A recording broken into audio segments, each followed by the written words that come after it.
আসসালামু আলাইকুম। আজকে সকালবেলা মুরগি আর কবুতরগুলি ছাড়তে একটু লেট হয়েছে। তার কারণ হচ্ছে যে আমি একটু অসুস্থ। দ্বিতীয় হচ্ছে যে ওমানে শুক্রবার দিন শনিবার দিন আপনার মাদ্রাসা বন্ধ থাকে। এই কারণে সকালবেলা একটু 7টা বাজে উঠি। প্রত্যেকদিন 6টা বাজে, কিন্তু শুক্রবার শনিবার দিন 7টা বাজে উঠি। তো 7টা বাজে উঠে চলে আসলাম। আজকে কবুতর মুরগি সবগুলোকে একসাথে আজকে ছাড়বো। তার কারণ হচ্ছে যে গতকালকে রাত্রে আমাকে একটা ওমানি অনেকগুলি বিরিয়ানি এনে দিয়ে গেছেন খাবার জন্য। ওদের বাসায় অনুষ্ঠান হয়েছিল, তো ওই বিরিয়ানিগুলি আমাকে দোকানে এনে দিয়ে গেছেন। তো আমি রাত্রে খাবার খাই নাই, সাজাদ ভাইরা খাইছে। খাইবার পরও অনেকগুলি বিরিয়ানি বাঁচে ছিল। তো আমি এগুলি সকালবেলা নিয়ে আসছি এগুলি মুরগিকে দেওয়ার জন্য। আজকে আর মুরগিকে আলাদা কোনো খাবার দেওয়া লাগবে না, কৈতরকে খাবার দেওয়া লাগবে না। এগুলো দিয়ে আজকে চালানো যাবে। তার কারণ হচ্ছে ওদের খাবার তো আমি এমনিতে কিনে কিনে খাবাই, কিন্তু মাঝে মাঝে এদিক ওদিক থেকে কিছু এই ধরনের খাবার আসে, তো ওগুলোই ওদেরকে দিয়ে দিই। তো ওদেরকে খাবার এগুলো দিয়ে আমি চলে গেলাম দোকানে গিয়ে একটু রং চা খাইতে হবে, কারণ গলা টলা একদম বসে আছে। আপনারা হয়তো বা বুঝতেছেন আমার বয়স শুনে। তো আমি রং চা খাওয়ার জন্য এখানে একটা কেটলি আছে, ওখানে পানি বসে দিলাম। আমি চা এমনিতে বেশি খাই না, কিন্তু মাঝে মাঝে হঠাৎ মন চাইলে এখানে দোকানে একটু বানাই খাই। আর আমি চা চিনি ছাড়াই খাই, চিনি দিয়ে আমি চা খাই না। যাই হোক, তো আমি একটু রং চা বানাই, তারপরে ক্যাশে গেলাম। ক্যাশে গিয়ে এক প্যাকেট বিস্কিট নিয়ে নিলাম। এগুলো কিন্তু ফ্রি না, এগুলো টাকা দিতে হবে। শুধু পানি ছাড়া যে কোনো জিনিস খাবো এটার জন্য ওমানিকে টাকা দিতে হবে। এর মধ্যে আবার ওমানি আমাকে ফোন দিয়ে বললো যে তোমার সাথে যে কাজ করে ও কাজকে আমার জন্য লাগবে, আজকের দিনে নাকি ওর সাথে কাজ আছে। তো ওকে নিয়ে গেল।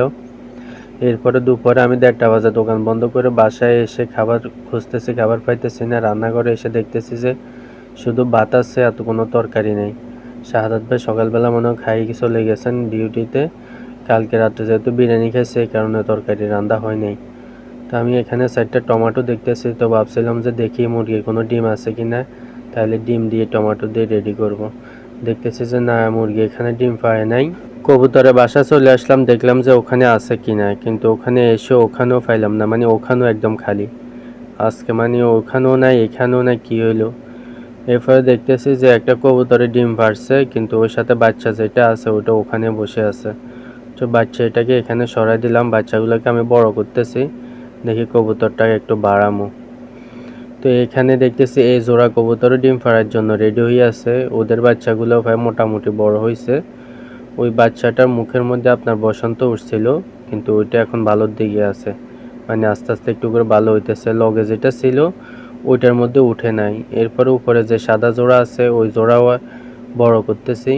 ওইটার মধ্যে একটার মধ্যেও উঠছে বসন্ত। এটা হচ্ছে ওদের মা বাপ, আর ওগুলো হচ্ছে বাচ্চা।